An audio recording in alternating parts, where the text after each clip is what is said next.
would have heard this word. It's a very trending word. Nowadays, many shows also talk about this word. Anywhere you hear about weight loss, you might hear it parallelly, intermittent fasting, right? So I'm sure you would have also practiced it in this program, intermittent fasting, but let me give you some clarity so that you never forget what intermittent fasting is. First of all, it's not a diet, okay? It's not a particular diet, it's a way of eating. It's how you plan your meals, right? How you time your meals. That's what is intermittent fasting. So consider this 24 hours of yours, starting from midnight, then going to 6 a.m., then 12 noon, then 6 p.m., and then ending the day again at midnight. So that's the 24-hour clock that we have, right? So let's say we begin from midnight, and you don't eat anything, and this is where you break your fast, right? So 10 a.m., let's say you have your first meal for the day. That they call it breakfast, right? So you broke your fast at 10 a.m. So if you broke your fast at 10 a.m., here is where your eating window starts. From here, we will count till the last meal for the day, right? So let's say you are in this period and your last meal for the day, like after 6, you're not eating anything, let's say. So that's the end of the eating window, right? So 10 a.m. to 6 p.m. is your eating window, the green one. And then the rest of the time again, you are fasting. You're not eating anything. So what you did was you just planned your meals. You planned the timing of your meals. You're not indulging in eating in the night, and you're delaying the first meal and making the last meal early in the day. This is called intermittent fasting. So reducing that span of eating window helps you because your body gets into fasting state for a longer time. So if you see from 6 p.m.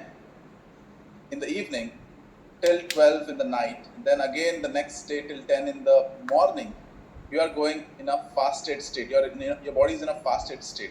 And when you're in fasting mode, your body actually gets a chance to recover. A lot of recovery process happens inside the body. And this is called 16-8 intermittent fasting.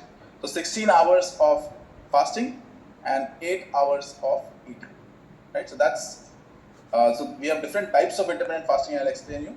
But 16, if you just remember, the 16 is the fasting duration. How many hours of continuous fasting you did? So continuous is the keyword. So you need to do it continuous. Now you might say that you don't eat just twice, you eat thrice. Well, yes, if you ate in that green window, so still you are in that 16-8 fasting. You could eat once, twice, thrice, 4 times. Just what you have to track is the first meal of the day and the last meal of the day, and that will give you that ratio for you. What is the duration or time you are eating, and what is the duration that you are fasting. So that's where you can calculate your intermittent fasting. Okay, so this was the first example. Now let's say second case, you are delaying the first meal even further, and by 2 p.m. you are having your first meal.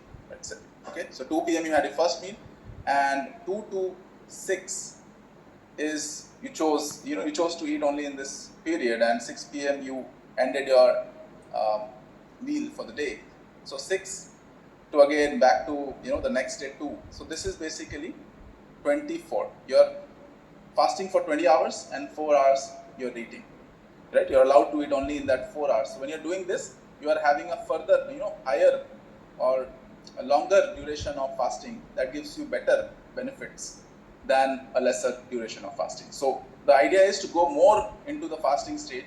If you are doing 1 meal a day, then it's like 23-1. 23 hours you're fasting and 1 hour you're eating. That's even better, correct? So that actually also helps in weight loss and helps you to maintain your weight as well. So what's the strategy? So the orange one is the fasting window and the green one is the eating window. So the strategy would be increase the fasting window and decrease the eating window. And that's what you need to follow to see prolonged fitness.